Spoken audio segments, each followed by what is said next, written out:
여러분 반갑습니다. 자, 이번 시간에는 우리가 국회에 대해서 총정리해보는 시간을 갖도록 하겠습니다. 자, 국회는 우리나라 삼권 분립 중 하나의 권력기관이죠. 그래서 이 국회가 어떤 일을 하는지, 국회의 의미가 무엇이고 그 지위가 무엇인지, 그리고 국회는 어떻게 구성되어 있고 조직되어 있는지, 그리고 마지막으로 국회의 권한에 대해서 한번 살펴보도록 합시다. 자, 먼저 국회의 의미와 지위입니다. 자, 국회란 무엇이냐? 자, 국민이 선거를 통해서 이 선거를 통해서 선출한 대표들로 구성된 국가기관이다. 자, 이렇게 알아주시면 돼요. 그래서 국회는 뭐라고 얘기하냐? 바로 국민의 대표다. 자, 이렇게 얘기를 해요. 국민의 대표다. 대표기관이다. 그래서 국민의 의견을 반영해주고 그걸 위해서 노력해야 하는 기관이 바로 국회라고 볼 수 있습니다. 자, 이러한 국회의 지위에 대해서 한번 살펴봅시다. 자, 국회는 선생님이 방금 얘기했던 것처럼 국민의 대표기관으로서의 지위를 갖는다. 그래서 왜냐하면 국회는 뭐를 하는 기관이기 때문에 국가의 아주 주요한 의사를 결정하는 국가기관이기 때문에, 아시겠죠? 그래서 국가의 주요한 의사를 결정하기 때문에 국민이 직접 선거를 통해서 뽑은 대표들로 이뤄진 국가기관이다. 자, 그리고 두 번째, 자, 국회 하면 여러분들이 가장 먼저 떠오르는 게 바로 이 입법기관입니다. 입법기관. 자, 이 입법이란 거는 선생님이 수도 없이 설명을 해서 많이 알고 있을 거예요. 이 입법은 법을 만드는 기관이라는 거죠. 그래서 법률을 만들거나 또는 고치는 국가기관이다. 그래서 이 고친다는 거를 조금 고급스러운 표현으로 개정이라고 하고요. 그리고 만든다는 거는 제정이라고 해요. 그래서 법률을 제정하고 개정하는 국가기관이다. 자, 그렇게 알아두시면 됩니다. 자, 그러면 다음 넘어가서 자, 그러면 국회가 어떻게 구성되어 있느냐? 자, 이게 중요한데, 자, 국회가 구성되어 있는 거는 일단 두 가지로 이제 구성되어 있어요. 국회는. 자, 우리나라 국회는 지역구 국회의원과 비례대표 국회의원, 자, 이렇게 두 분류로 이렇게 구분되어 있습니다. 자, 이렇게 얘기하니까 여러분들이 잘 이해를 못할 수 있는, 선생님이 대학생을 예로 들어볼게. 자, 대학교에 가기 위한 방법은 두 가지야. 두 가지. 첫 번째는 정시로 갈 수 있고요. 수능을 봐서 정시로 갈 수 있고, 두 번째는 수시를 봐서 대학에 갈 수 있어요. 그렇지? 그런데 정시로 가든 수시로 가든 대학교에 입학하면 다 똑같은 대학생이죠. 그렇죠? 마찬가지입니다. 국회에도 지역구 국회의원으로 당선되는 경우가 있고요. 그리고 비례대표 국회의원으로 되는 경우가 있어요. 이렇게 국회의원이 되는 방법은 두 가지가 있지만 결국엔 똑같은 국회의원이다. 하지만 국회는 이렇게 두 가지로 구성되어 있다. 그런 의미로 이해해 주시면 될 것 같아요. 자, 그럼 이 지역구 국회의원이 뭐고 비례대표 국회의원이 뭔지에 대해서 한번 살펴보도록 합시다. 자, 이 지역구 국회의원은 뭐냐면 우리 지역구, 그러니까 우리 지역을 위해서 일할 수 있는 그런 국회의원, 그러니까 국민의 이 직접 선거를 통해서 이제 선출된 국회의원을 지역구 국회의원이라고 합니다. 그래서 국민이 직접 선거를 통해서 최고 득표자, 자, 1등, 그 1등이 바로 지역구 국회의원이라고 볼 수 있습니다. 자, 그리고 이 비례대표 국회의원이라고 나와 있는데, 자, 비례대표. 자, 이거는 우리가 흔히 잘 알 수 있어요. 그렇죠? 우리 뭐 반장 선거도 1등이 이렇게 되는 것처럼 지역구 국회의원도 가장 최고 득표자가 국회의원이 되는 건데, 자, 비례대표 국회의원은 조금 달라요. 자, 투표를 사람한테 하는 게 아니라 누구한테 하냐? 투표를 정당에 합니다. 정당. 자, 아직까지 이 시점에서 정당이 뭐예요? 라고 묻는 사람은 없을 거예요. 그래서 우리나라에도 여러 가지 정당들이 있죠. 그렇죠? 뭐 더불어민주당, 뭐 자유한국당, 자, 기타 등등의 이런 정당들이 있는데, 자, 사람들이 투표를 할 때 이 정당에다가 투표를 합니다. 아시겠죠? 자, 그러면은 뭐 예를 들어 A 정당이 있고 B 정당이 있고 C 정당이 있다라고 할 때 A 정당의 득표율이 40%고 B 정당의 득표율이 30%고 뭐 C 정당도 30%다. 자, 이렇게 했을 때 예를 들어 국회의원이 비례대표 국회의원을 10명 뽑을 거다. 10명 뽑을 때 각각 몇 명씩 할당이 될까라고 했을 때 이 비례대표 국회의원이란 정당 득표율의 비례에서 선출된 국회의원을 비례대표 국회의원이라고 해요. 자, 그러면 A 정당이 40%의 득표를 했다고 했어요. 40%. 자, 그러면 10명 중에 40%니까 몇 명일까? 그렇죠. 4명이겠죠. 4명.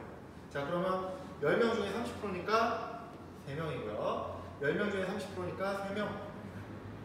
이렇게 뽑힌 국회의원들이 바로 비례대표 국회의원입니다. 아시겠죠? 그래서 지역구 국회의원은 사람한테 투표를 하지만 비례대표 국회의원은 정당에게 투표를 한다. 아시겠죠? 정당에게. 그래서 이제 A에서 4명을 뽑아야 되잖아. A 정당에서. 그러면은 A 정당에 그 순번이 있어요. 비례대표 순번. 그래서 이런 식으로 나와 있을 거야. 그래서 1번, 2, 3, 4 쭉쭉쭉. 그래서 여기 뭐 김땡땡, 박땡땡, 뭐 땡땡땡, 땡땡땡, 땡땡땡, 땡땡땡 뭐 이런 식으로 하겠죠. 그러면은 A 정당에선 여기까지만 당선이 되고 나머지는 이제 안 되겠죠. 그렇죠? 이런 게 바로 비례대표 국회의원이다. 자, 그렇게 알아두시면 돼요. 자, 그러면 이제 국회 조직입니다. 국회 조직. 자, 이제 총선이 끝나고 지역구 국회의원이 뽑혔고 비례대표 국회의원도 이제 뽑혔어요. 이제 그럼 국회가 새롭게 구성이 돼야겠죠. 자, 그때 하는 일이 뭐냐? 새로운 의장을 한 명 뽑습니다. 국회를 대표할 수 있는 의장을 뽑아요. 이 의장은 국회 이제 회의를 진행하는 그런 사람이라고 보면 돼요. 그리고 부의장 2명을 뽑습니다. 2명을 뽑고, 자, 그 다음에 이제 국회 아주 중요한 본회의라는 게 있는데, 자, 본회의라는 게 뭐냐면 중요한 의사, 국회 이제 중요한 의사. 아까 국회가 국가의 중요한 의사를 결정하는 기관이기 때문에 국민의 대표 기관이라고 했었죠. 자, 그래서 그때 말한 중요한 의사를 최종 결정하는 기구다. 최종 결정하는 기구다. 여기서 손 드는 거예요. 이러이러한 법안을 만들자고 지금 발의가 된 상태인데 의원님들 생각이 어떠신지 다수결로 결정합시다. 이래서 여기서 손을 드는 거예요. 뭐 물론 이렇게 손 들지 않고 전자투표를 하겠지만, 자, 그래서 여기 중요한 의사를 최종 결정하는 기구다.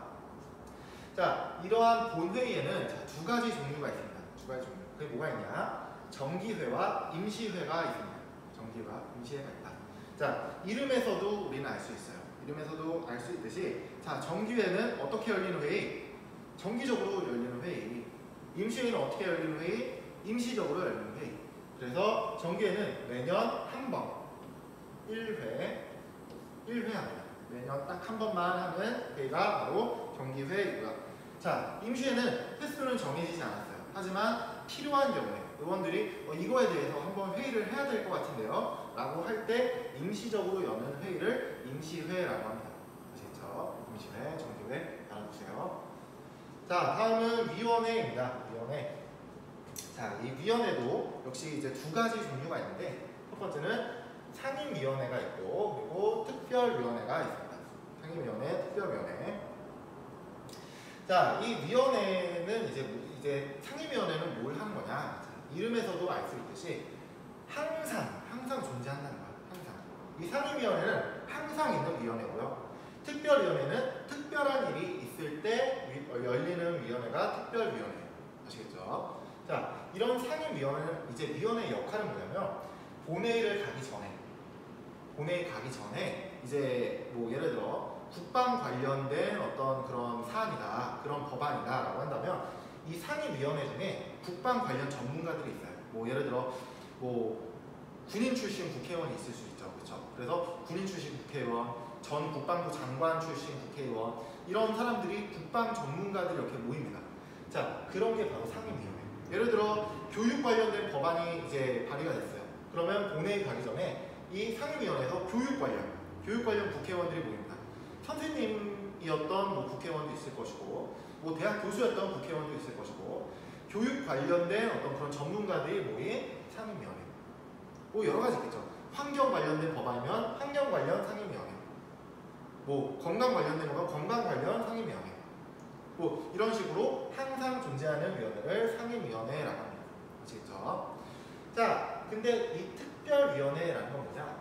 항상 존재하던 건 아니에요. 국방이나 교육이나 뭐 환경이나 이런 것처럼 항상 우리가 흔하게 발의되는 법안은 아니었기 때문에 위원회가 항상 존재하는 건 아니지만 이번에 특별하게 뭔가 사안을 조사해야 될 것 같아요. 자, 그럴 때 열리는 게 특별위원회인데, 예를 들어 이번에 지금 코로나19가 이제 터졌죠, 그렇죠?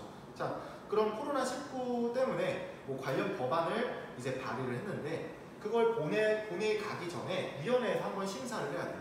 이거 한번 조사를 해보고 이게 본회의에 갈 만한 건지 한번 이제 조사를 해야 되는데, 그럴 때 열리는 게 특별위원회예요.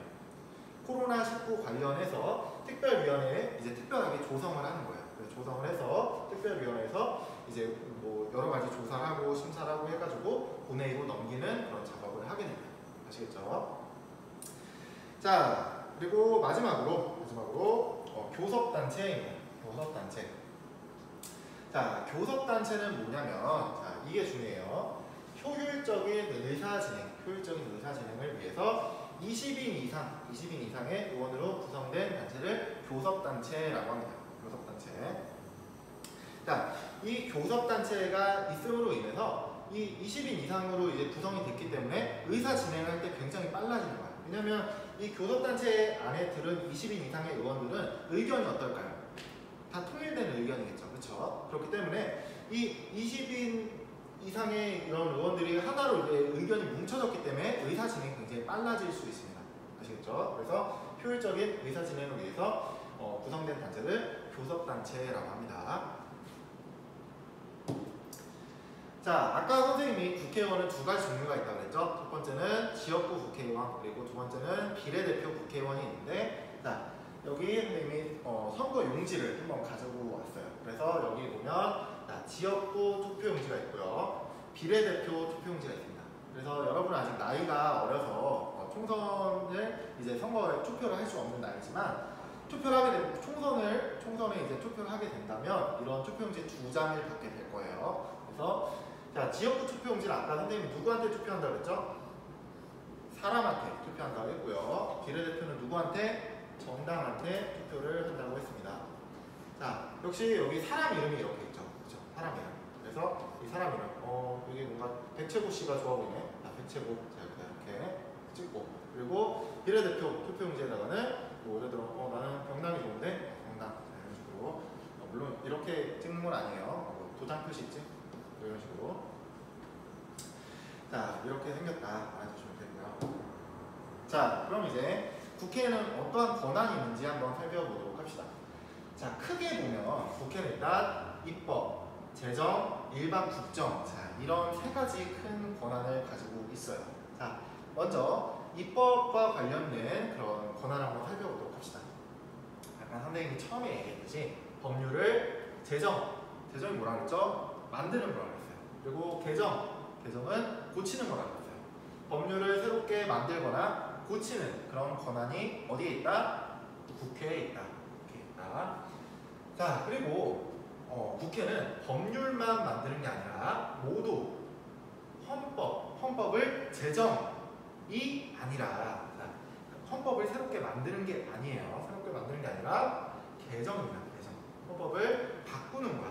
그러니까 있던 헌법을 폐기한다는 게 아니라 바꾸는 거예요. 아시겠죠? 그래서 헌법 개정안을 만드는 게 아니라 이것도 역시 제안을 하고 의결을 할 수 있는 권한이 있습니다. 아시겠죠? 헌법을 이렇게 바꿔보는 게 어떨까요? 제안할 수 있고요. 그걸 제안한 다음에 또 국민투표에 붙여야 돼요. 그런 거는 국민투표에 붙인 다음에 나중에 최종적으로 이제 국회의원들이 이 의결을 하게 돼요. 이거를 이렇게 바꿔도 될지 안 될지 그 부분에 대해서. 그래서 헌법 개정안을 제안하고 의결할 수 있는 권한이 있다.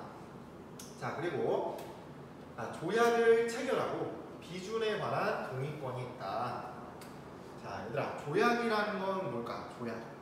조약은 자, 쉽게 얘기해서 외국과 맺은 약속 같은 거예요. 조약이란 건. 자, 외국과 맺은 약속을 조약이라고 하는데, 자, 그래서 이때 국회는 조약을 체결하고 비준도 비슷한 거예요. 이 다른 나라랑 조약을 맺을 때 동의한다는 거야. 이 동의한다는 거에서 그런 권한이 있다. 아시겠죠? 그래서 대통령이 외국과 약속을 할 거 아니야. 근데 약속할 때 대통령이 누구의 허락을 받아야 된다? 국회의 허락을 받아야 된다. 지금 러시아랑 무슨 약속을 하려고 하는데 이거 약속해도 돼요? 물어보는 거야. 너희가 뭐 오늘 친구네 집에서 자도 돼요? 부모님한테 이제 허락을 받는 것처럼 허락을 받아야 돼. 약속을 해야 돼. 동의를 받아야 돼. 아시겠죠? 왜? 국회는 누구의 대표 기관이기 때문에? 국민의 대표 기관이기 때문에. 자, 그리고 이제 재정과 관련된 권한입니다. 재정. 자, 재정은 뭐와 관련돼 있어요? 돈이죠, 돈. 자, 예산안을 심의하고요. 확정하는 권한을 갖고 있습니다. 자, 이제 국가를 1년 동안 운영하기 위해서는 돈이 필요하잖아. 그치? 근데 그 돈이 1년 동안 얼마나 필요하냐라고 했을 때 각 부서에서 우리 부서에선 이만큼 필요해요. 우리 부서에선 이만큼 필요해요. 이런 식으로 예산안을 다 냅니다. 그러면은 국회가 그거를 보고 결정해요. 심의합니다. 심의. 이거를 이제 심의하고 나중에 확정하는 권한을 갖고 있어요. 이 부서에서는 예산안을 너무 많이 낸 것 같은데 내가 볼 땐 이 정도만 있어도 충분할 것 같은데 이런 식으로 심의라고 다시 이렇게 확정하는 그런 권한을 갖고 있습니다. 왜? 이 돈은 나라의 돈은 결국에 누구의 돈이에요? 그렇죠. 우리 국민의 돈이죠. 우리 세금으로 이제 나라가 운영되는 거기 때문에 국민의 대표 기관에서 예산안을 심의하고 확정하는 권한을 갖고 있다고 보시면 됩니다. 그리고 자, 그렇게 예산을 짜서 줬어요. 그러면은 내가 약속한 대로 그 예산을 잘 썼는지, 각 부서에서 예산을 잘 집행했는지를 마지막에 결산을 해요. 결산. 한번 봅시다. 저번에 계획한 대로 예산 잘 쓰셨죠? 하면서 나중에 확인하는 그런 역할. 결산을 심사하는 권한을 꼭 있습니다. 왜? 왜 국회가 그걸 하필? 국회는 국민의 대표 기관이기 때문에. 자, 마지막 일반 국정에 관한 권한입니다. 일반 국정. 자, 먼저 국정감사권 그리고 국정조사권이 있어요. 자, 둘이 비슷해. 그러니까 국정감사는 국정 전반, 나랏일 전반에 대해서 전반적으로 쫙 감사를 하는 거야.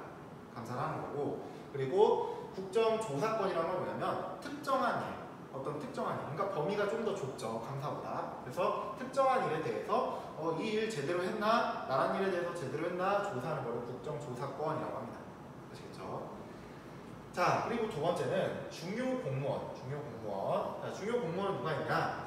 국무총리, 대법원장, 헌법재판소장, 그리고 감사원장. 자, 이런 사람들이 이제 중요 공무원이라고 볼 수 있는데, 자, 그런 공무원을 임명할 때 동의권을 갖습니다. 임명은 그럼 누가 하는데? 그렇죠. 대통령이 하죠. 그래서 대통령이 이런 중요 공무원을 임명할 때 누구의 허락을 받아야 된다? 그렇죠. 국회의 허락을 받아야 된다. 왜? 국회는 국민의 대표 기관이기 때문에. 자, 마지막입니다. 자, 탄핵을 소추하는 의결권을 갖고 있습니다. 아시겠죠? 자, 탄핵 심판은 어디서 하는데? 그렇죠. 헌법재판소에서 탄핵 심판을 하죠. 그렇죠? 근데 처음에 중요 이제 고위 공무원이 이제 법률을 위배했을 때는 이제 탄핵합시다라고 얘기할 수 있는 게 누구냐? 국회입니다. 국회. 아시겠죠? 근데 누구 하나 가지고 하는 건 아니고 이 탄핵합시다라고 얘기했으면은 이제 국회에서 손 드는 거야. 또 탄핵하자는데 동의하는 사람 손 들어보세요. 그래서 일정 수가 넘으면 이거를 헌법재판소에 넘길 수 있는 권한, 그거를 탄핵소추 의결권이라고 합니다. 아시겠죠? 자, 여기까지가 이제 국회의 권한에 해당됩니다. 굉장히 많지, 그렇지? 그래서 여기에 나와 있는 것들을 잘 알아두셔야 돼요.